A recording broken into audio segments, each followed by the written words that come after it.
My name is Jill Hicks. I'm 27 years old, and for most of my life, trust has felt like something other people were born knowing how to use. I wasn't. I learned the hard way, through a betrayal that taught me how quiet a person can become when the people she loves turn their backs on her. But let me start at the beginning, before the wounds formed their scars. When I was 17, I had a girlfriend, Kira Quinn. We had known each other since kindergarten, back when dating meant sharing colored pencils and calling each other husband and wife on the playground. It was childish, harmless pretending. But somewhere along the way, it started feeling real. In high school, we finally made it official. I thought I was stepping into my first love story. I didn't know it would also be my first lesson in humiliation. A year into our relationship, my older sister Sabrina pulled me aside one afternoon. She had this strange look on her face, like she was trying to hide excitement and guilt at the same time. "Jill, I think you should know something," she said, voice quivering in a way that wasn't sorrow. It was anticipation. Then she told me she and Kira had been seeing each other behind my back. I stared at her, unable to breathe. At first I thought she was lying or trying to hurt me. Sabrina had always wanted to be the center of gravity in any room, and when she wasn't, she found a way to orbit herself around everyone else's attention. But when I confronted Kira, she didn't deny it. She just whispered, "I'm sorry," as if the apology could undo the knife she'd shoved into me. I remember asking my parents for help, for support, for anything, but they just brushed it off. "Oh, sweetheart, you and Kira have been together since you were kids. It's not real," my mom laughed, waving her hand like I was describing a spilt glass of milk instead of a broken heart. My dad chimed in with, "It's high school drama, Jill. Sabrina probably didn't mean anything by it." I remember thinking, they knew? They knew and didn't warn me? Didn't defend me? Didn't even ask if I was okay? Love felt like a joke they were all in on, except me. That night, I locked my door, sat on the floor, and cried until my chest felt hollow. But when the crying stopped, something else grew in its place. Determination, a desire to leave behind the people who saw me as an afterthought. By the time graduation came, I had made up my mind. At 19, I moved to Texas. I contacted my family only on holidays, out of obligation more than affection. It was easier to keep conversations shallow. They always managed to steer things back to Sabrina, her new job, her new boyfriend, her new this, her new that. It was like my life didn't exist unless it was orbiting hers. Texas felt like the first breath after being underwater for years. I found work, built a small life, kept mostly to myself. And then one day, something changed. I walked into a bakery owned by a woman with warm eyes and a sense of humor sharp enough to slice butter. Behind the counter was her son, Marcus Hale. Marcus wasn't the kind of man who charmed a room. He was the type who stayed quietly in the corner, noticing everything, speaking only when he had something worth saying, a man who looked like he'd been hurt before too. We became friends, hesitant at first, careful around each other like animals who'd been trapped before. Our trust grew slowly, organically. After a year, when we finally agreed to try dating, it wasn't fireworks I felt.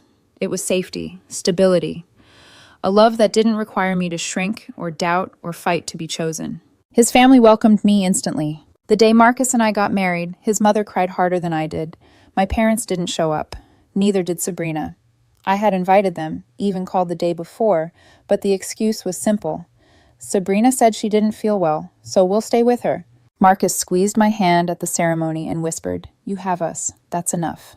He was right. For years, life felt calm, predictable, healing. And if there was one thing I always knew about Marcus, it was this. He would stand behind me in any argument, even if I was wrong. And I would do the same. Which brings me to 1 week ago. Marcus and I were in the kitchen, chopping vegetables and listening to music. Nothing dramatic, nothing emotional, just a normal evening. When my phone rang and I saw my mother's name, I didn't think anything of it. We rarely spoke, and when we did, it was always about Sabrina. "I'm putting it on speaker," I told Marcus. He nodded. My mother's voice came through the phone, strangely cheerful. "Jill? Honey, can we talk a moment?" "Sure," I said, mildly distracted as I stirred a pot on the stove. She took a deep breath, as if preparing to deliver life-changing news. "Well, your sisters Sabrina and Kira are getting married, and Sabrina wanted me to ask if you'd be her maid of honor." The kitchen went silent. I blinked, confused, stunned, and then Marcus let out this tiny, incredulous snort. I looked at him, and we both just broke. into laughter. Real, uncontrollable laughter. Part shock, part disbelief, part years of buried wounds suddenly ripped open in the most absurd way possible. My mother gasped, then she hung up. Marcus and I kept laughing.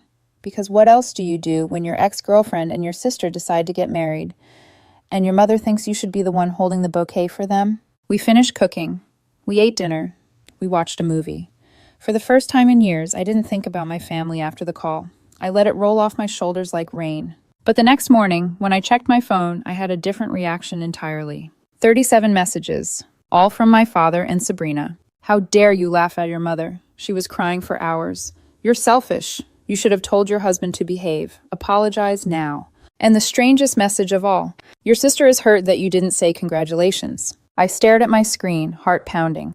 A rotten feeling crawled into my chest. Something was wrong. Something didn't add up. This wasn't about a wedding. This was about control. And I had a sinking feeling it was only the beginning. I stared at the barrage of messages lighting up my phone, each one more dramatic than the last. My father kept insisting I had shattered Mom's heart, that I'd embarrassed the family, and that my laughter made me just as cruel as Sabrina always said. Sabrina's messages were shorter, sharper, like little knives. Grow up, Jill. Mom was trying to be nice. You ruined everything. Marcus walked into the room, towel around his neck from his morning shower. One glance at my face, and he stopped mid-step. What happened? I handed him my phone. His expression darkened as he scrolled. Jill, this isn't normal.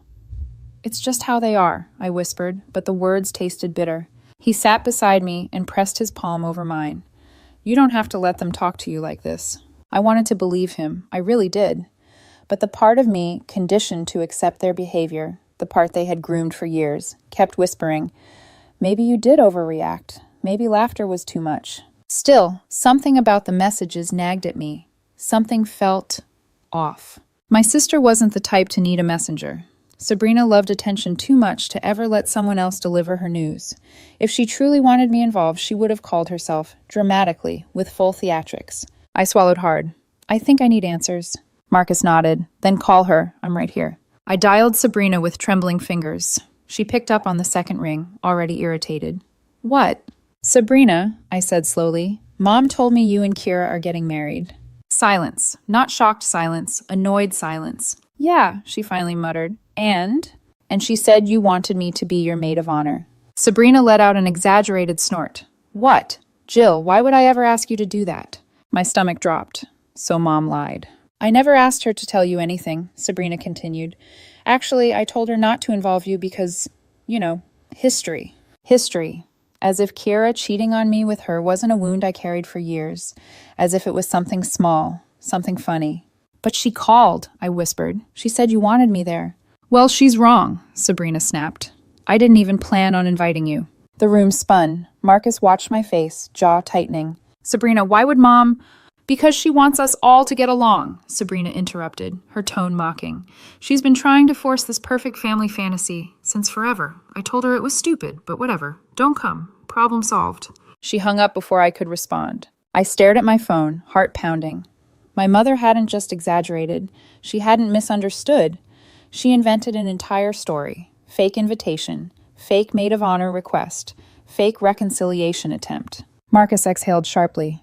Call her. So I did, and she answered with a sniff, already performing grief. Jill, honey, are you calling to apologize? Mom, I said quietly, why did you tell me Sabrina wanted me to be in the wedding? She hesitated, just long enough for the truth to surface. I just thought, if you girls talked, maybe you'd reconnect. But you didn't even ask her, I said. She never invited me. In fact, she doesn't want me there. Mom's voice softened into that manipulative tremble she'd perfected over the years. Sweetheart, I only wanted peace. You've been gone for so long. We miss you. No, I whispered. You miss controlling me. The line went silent. Then, how could you say that? After everything this family has done for you. The bite in her voice struck hard. Marcus took the phone gently from my hand and pressed the speaker button. Mrs. Hicks, he said calmly, you lied to her. That's not something a loving parent does. My mother gasped. You don't get to talk to me like that. This is family business. Jill is my wife, Marcus replied, his voice steady. So it involves me. I had never loved him more. My mother's tone shifted from anger to pure venom. I warned Sabrina you'd turn Jill against us. Your type always does. Marcus flinched. The insult wasn't subtle. It was a jab at his background, his heritage. I stepped forward. We're done here. Jill. I said we're done. I hung up. For a moment, the house was quiet. Too quiet. My heart thundered in my ears. Marcus wrapped his arms around me. I'm sorry, he whispered. Why? Because they keep hurting you, and I can't stop it. His voice trembled, and in that soft break, I realized something. I wasn't just protecting myself anymore. I was protecting our family, our future, our child. I placed his hand on my stomach. I didn't want to tell them yet, I murmured. But, Marcus, I'm pregnant. His eyes widened, then softened into something warm, reverent. He kissed my forehead. We're going to be okay. And for a moment, I believed him. But peace didn't last. 2 days later, the situation exploded. My phone buzzed nonstop, not just from Sabrina or my parents, but from Kira's friends, Sabrina's friends, and even people I didn't recognize. Someone had leaked the drama. And the messages, God, they weren't just cruel, they were racist, personal, targeted at my pregnancy. One said, that baby doesn't deserve your family name. Another, maybe you're laughing now, but you'll be crying when that thing is born. Marcus found me curled on the floor, shaking so violently I couldn't speak. He held me through the panic attack, whispering, breathe, I've got you, I'm here, always. That night, I turned off my phone, completely. No notifications, no contact, nothing. For the first time in years, silence felt like safety. But deep down, I knew the truth. My family wasn't going to let me walk away quietly.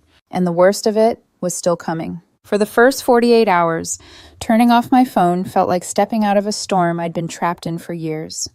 No buzzing, no insults, no guilt bombs disguised as family concern. Just quiet. But quiet doesn't mean safe. Not when the people you're escaping pride themselves on never letting you forget where you came from. By day 3, my mother had reached out to Marcus's work phone. By day 4, Sabrina messaged my in-laws on social media, pretending she was worried about my mental state. By day 5, Kira's friends were tagging Marcus's bakery in hateful posts, accusing him of encouraging Jill to abandon her family. Every act of harassment was another reminder. They weren't letting me leave. They were tightening their grip.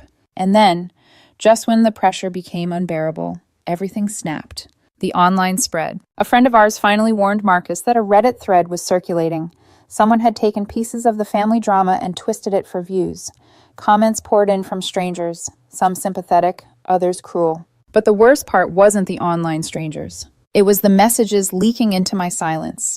Marcus tried his best to intercept them, but eventually one slipped through after he forgot to silence an unknown caller. It was my sister's voice. Sabrina, tell Jill she's pathetic for hiding. And tell her no one wants her at the wedding anyway. She can stay in her little Texas life and pretend she's better than us. Marcus ended the call with a quiet, don't ever contact my wife again. But it didn't matter. The damage was already done. I couldn't eat that day, couldn't sleep. I kept rubbing my stomach as if I could shield the baby from words it would never hear. Marcus noticed. He pulled me close in the dim light of our living room. Jill, he whispered, voice tight. This isn't just emotional anymore. It's psychological warfare. I know, I breathed.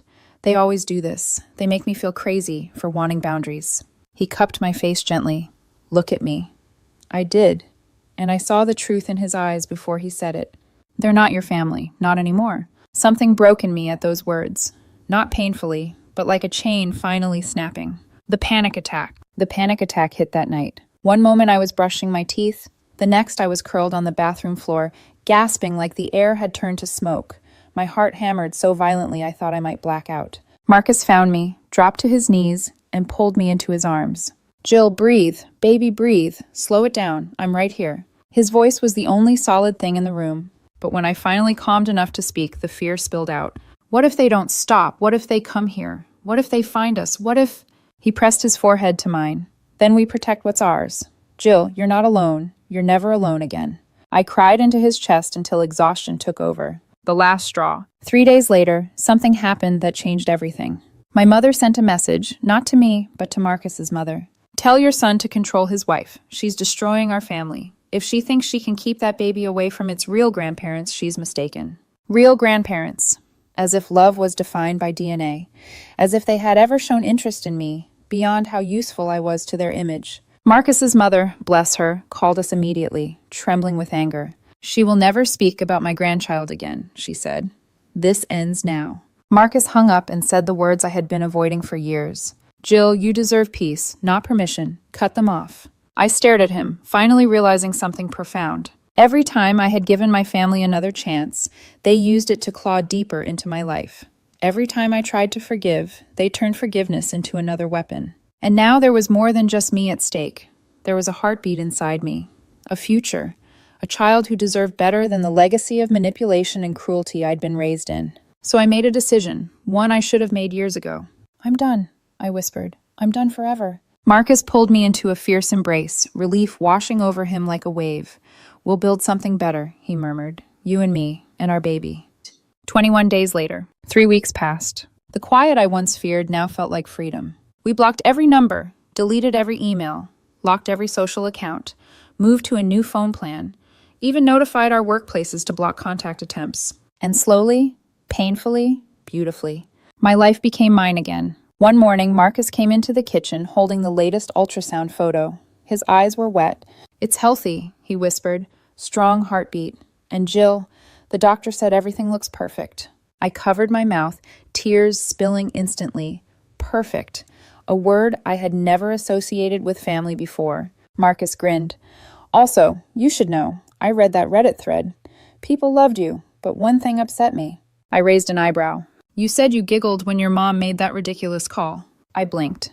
Yeah? He smirked. No, sweetheart, you didn't giggle. You cackled. Full witch mode. I burst into laughter, a sound bright enough to fill the entire kitchen. For the first time in a long time, it didn't hurt. It didn't feel like a betrayal. It felt like joy. We stood there, laughing, holding our baby's first picture between us, a tangible reminder that some families you are born into, and some families you build from scratch,